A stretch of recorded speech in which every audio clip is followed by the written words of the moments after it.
Hello everyone, welcome to my channel. 2020 से लेकर 2036 का जो टाइमिंग है, इस डिकेड को भी क्रॉस करके जो नेक्स्ट डिकेड में हम लोग जाएंगे, जो लोग भी जाएंगे, सभी पृथ्वीवासियों के लिए ये टाइम एक अलग समय साबित होगा। इस टाइम को आप यूँ कहिए लॉन्ग टर्म ट्रांसफॉर्मेशन का ये टाइम, साथ ही इस समय इसी टाइम पीरियड के अंदर आपको थर्ड वर्ल्ड वॉर भी देखने को मिल जाएगा। महाविनाश की वो तस्वीर जिसे आज हमने सोचा भी नहीं होगा, हमारी कल्पना में भी वो भयानक तस्वीर नहीं आ सकती जो महाविनाश में थर्ड वर्ल्ड वॉर के दौरान होगी।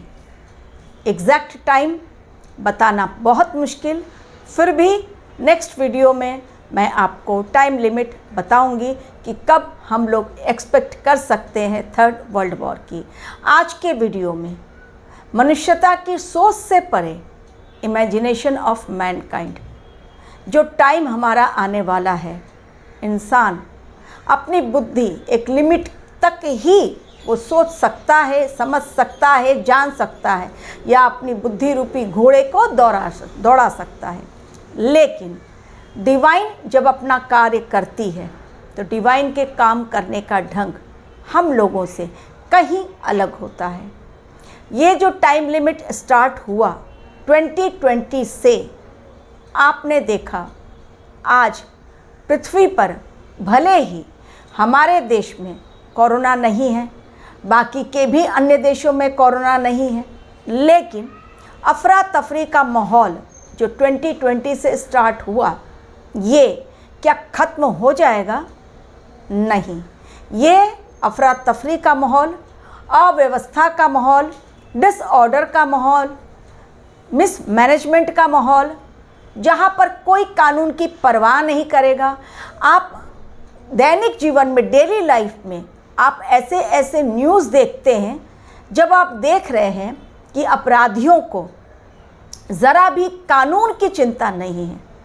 क्या पहले 2020 के पहले जिनका भी बर्थ हुआ है, जो लोग मेरे इस चैनल से जुड़े हुए हैं, क्या आपने कभी क्राइम की लिमिट को इस कदर से क्रॉस होते हुए देखा है? क्या आपको लगता है कि तब, जब तक 2020 नहीं आया था, तब तक क्या पाप, अधर्म, अत्याचार, दुष्कर्म इतना ज़्यादा बढ़ गए थे या नहीं?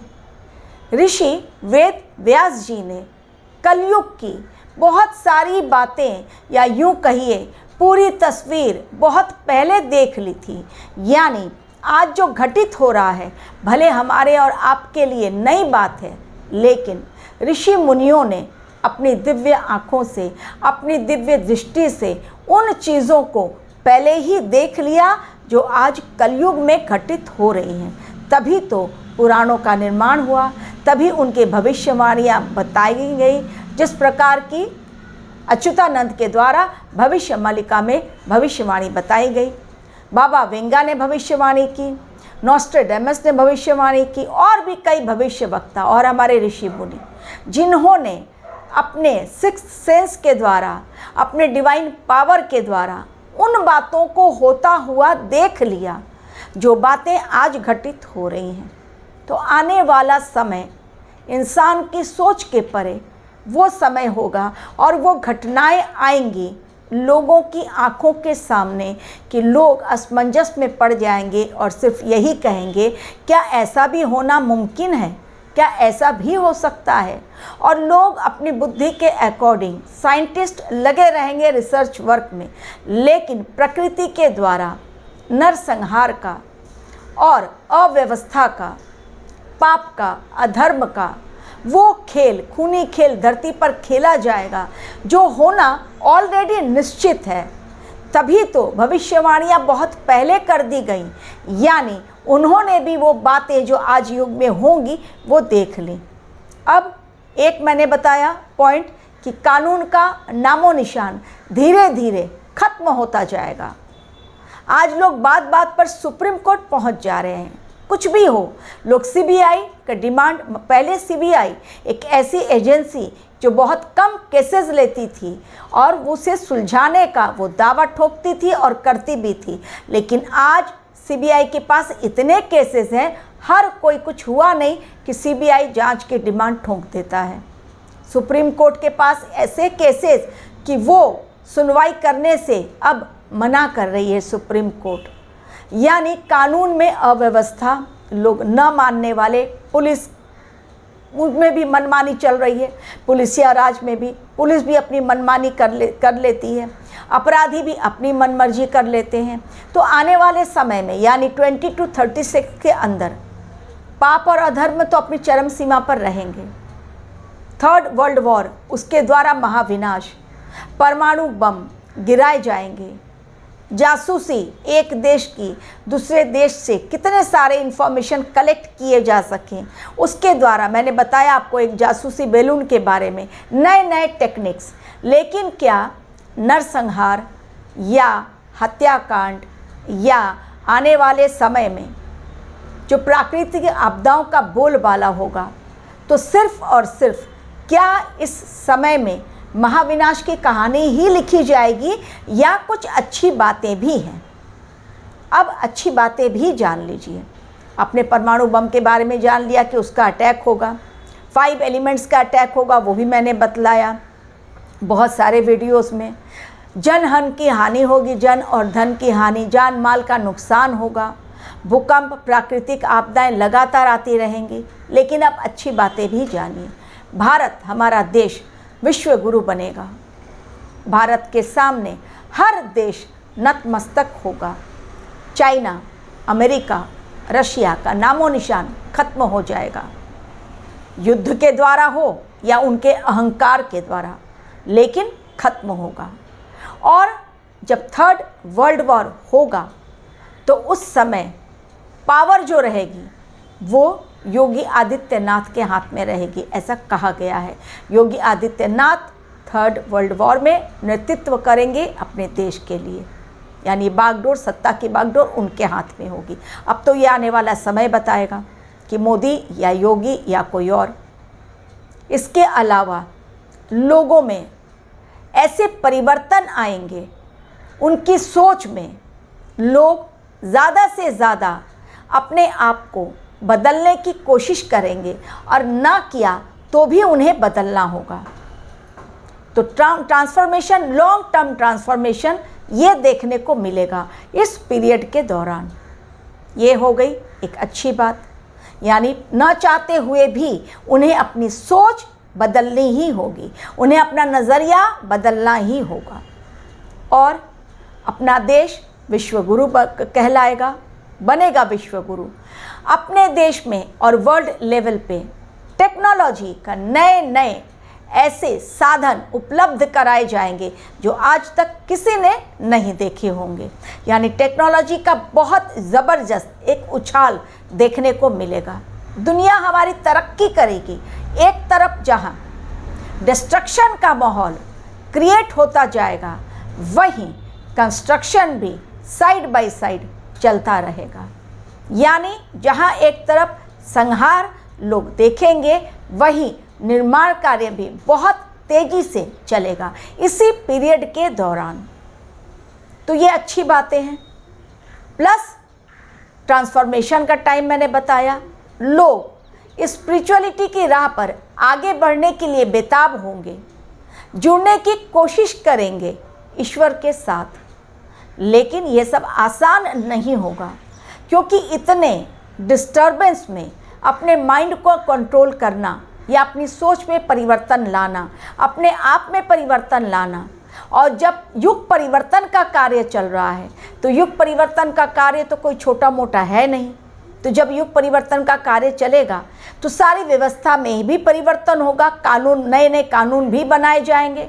हो सकता है जो संविधान अब तक चलता चला आया है उसमें भी कुछ संशोधन किए जाएं, उसमें भी संशोधन करके कुछ नए पॉइंट्स ऐड किए जाएं, कुछ नए रूल्स रेगुलेशंस उसमें ऐड किए जाएं, कुछ नए कानून बनाए जाएं हमारे देश की रक्षा के लिए, उन मासूमों की रक्षा के लिए जो आज बलात्कार के शिकार बन रही हैं लड़कियां, उनके लिए भी हो सकता है कुछ नए कानून बने।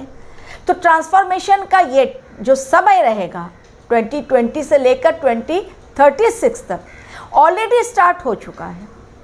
2020 में भी न चाहते हुए भी लोगों ने घरों में रहकर कैसे हाथ ना मिलाकर, हेलो हाय ना करके नमस्ते कैसे की जाती है, लोगों ने सीख लिया। लोगों की विचारधारा बदली, लोगों ने घर का खाना खाना स्टार्ट कर दिया। लोगों ने समझा कि वास्तव में डाइट क्या होती है, योग किसे कहते हैं, लोग उससे जुड़ने लगे। तो आने वाले समय में अच्छी बात यही है कि पूरे संसार में जब युग परिवर्तन का कार्य चल रहा है, तब इंडिविजुअल लेवल पर भी ट्रांसफॉर्मेशन आपको देखने को मिलेगा। लोग परिवर्तन अपने आप में लाएंगे। या तो जुड़ने की कोशिश करो ईश्वरीय अवतार से और उसके युग परिवर्तन के कार्य से, अन्यथा छोड़ दो इस पृथ्वी को। दो ही फंडा कल्कि अवतार के मिशन के तहत, या तो संहार में उसका सपोर्ट यदि आप करते हैं, गलत कर्म करते हैं, तो संहार जब होगा आपको यहाँ से जाना होगा। और यदि आपके अच्छे कर्म हैं तो निर्माण कार्य जो चल रहा है उसमें आप अपना योगदान दीजिए और अपना योगदान देकर अपने अच्छे कर्मों के द्वारा अपने लिए प्रोटेक्टिव शील्ड बना लीजिए, ताकि किसी भी खतरनाक समय में भी आप विचलित ना हो। तो ये समय जहाँ परमाणु बम से युद्ध का रहेगा, वर्ल्ड लेवल पर विनाश का रहेगा, प्राकृतिक आपदाओं का रहेगा, भयंकर बीमारियों का रहेगा, भूकंप ज्वालामुखी के फटने का रहेगा, बिल्डिंग्स के गिरने के रहेंगे, और इसके अलावा आग का आतंक, प्लेन क्रैश और बहुत सारे ऐसे लोग जो कि बहुत फेमस हैं इस वर्ल्ड में, जिन्होंने अपने नाम कमाए हैं, अपना नाम रोशन किया है इस पृथ्वी पर रहकर अपनी कला के द्वारा। बहुत सारे ऐसे फेमस लोग भी इसी पीरियड के दौरान चले जाएंगे इस पृथ्वी को छोड़कर। तो एक तो ट्रांसफॉर्मेशन का टाइम, दूसरा डिस्ट्रक्शन का टाइम, और तीसरा कंस्ट्रक्शन का भी टाइम। ये तीनों टाइम, इन समय का, ये तीनों चीज़ों का मिला जुला स्वरूप 2020 से लेकर 2036 तक देखने को मिलेगा। जहाँ पर ये नहीं कि सब कुछ खत्म हो गया और आप चुपचाप हाथ पर हाथ धर के बैठ गए। नहीं, दुनिया तो चलती रहेगी, आगे भी चलेगी। ना ही पूरी दुनिया पूरी तरह से खत्म होगी और ना ही इतनी जल्दी जैसा आप सोच रहे हैं कि सतयुग का आगमन होगा, जब तक वर्ल्ड लेवल पे कल्कि अवतार के युग परिवर्तन का कार्य नहीं हो जाता। लोग अपने अंदर परिवर्तन नहीं लेकर आ पाते हैं। लोग जब तक सुधरते नहीं हैं, जब तक लोगों का नज़रिया बदलता नहीं है, जब तक बुरी प्रवृत्ति वाले लोग यहाँ से जाएंगे नहीं, जब तक पाप अधर्म अत्याचार खत्म नहीं होता, तब तक सतयुग की कल्पना भी नहीं की जा सकती। तो इस कठिन समय में जहाँ एक तरफ 99% बुरी बातें हैं, तो 1% अच्छी बात भी है, और उसी अच्छी बात को लेकर हमें चलना है आगे। क्योंकि यदि हम नेगेटिव बातों को ही सुनकर उसके अकॉर्डिंग सोच क्रिएट करेंगे, तो हम अपने आप को सुधारेंगे कैसे? यदि अपने आप में सुधार लाना है तो इस टाइम पीरियड में जहाँ पर हर तरफ आप देखेंगे अव्यवस्था का माहौल, कोई किसी को मानेगा नहीं, ना कोई कानून व्यवस्था, लोग अपना ही कानून बनाएंगे और कानून को ब्रेक करेंगे। कोई किसी की बात सुनेगा नहीं, हर कोई दूसरों पर आरोप मढ़ेगा। ऐसे अव्यवस्थित माहौल में यदि अपने आप को व्यवस्थित रखना है, बैलेंस्ड रखना है, तो सबसे पहले अपने ऊपर ध्यान देना अति आवश्यक है। तो पूरी दुनिया की तरफ ना देखते हुए कि कौन क्या कर रहा है, सबसे पहले ध्यान खुद पर जाना चाहिए कि आप में परिवर्तन किस प्रकार आ रहा है और कितना आ रहा है। क्योंकि आपकी सोच ही आपको सही दिशा दिखला सकती है और आपको नए युग में प्रवेश दिला सकती है। एक बात और, ये जो टाइम पीरियड रहेगा उसमें सैटर्न का मेजर रोल रहेगा। जब भी डिस्ट्रक्शन होता है और उसके अलावा जब न्याय की बात हम करते हैं, तो न्यायाधीश सैटर्न की बात हम भला कैसे भूल सकते हैं, और मार्स, ये दोनों प्लैनेट सैटर्न और मार्स जो हैं ये पूरे टाइम में, इस टाइम लिमिट के अंदर अपना खेल दिखाएंगे और उनका साथ देंगे राहु। तो ये तीनों प्लैनेट्स डिस्ट्रक्शन लाने के लिए मशहूर, अचानक से कुछ करने के लिए, राहु जब करता है तो अचानक करता है, या तो पनिशमेंट दे देगा या तो रिवॉर्ड दे देगा। और जो सैटर्न है वो तो न्यायाधीश है, यानी कर्मों के देवता, तो कल की अवतार के साथ जुड़े हुए हैं। तो इन सब का ग्रहों का खेल कुछ इस प्रकार रहेगा इस टाइम लिमिट के अंदर कि बहुत कुछ परिवर्तित होते हुए आप देखेंगे। Thank you very much for watching my video.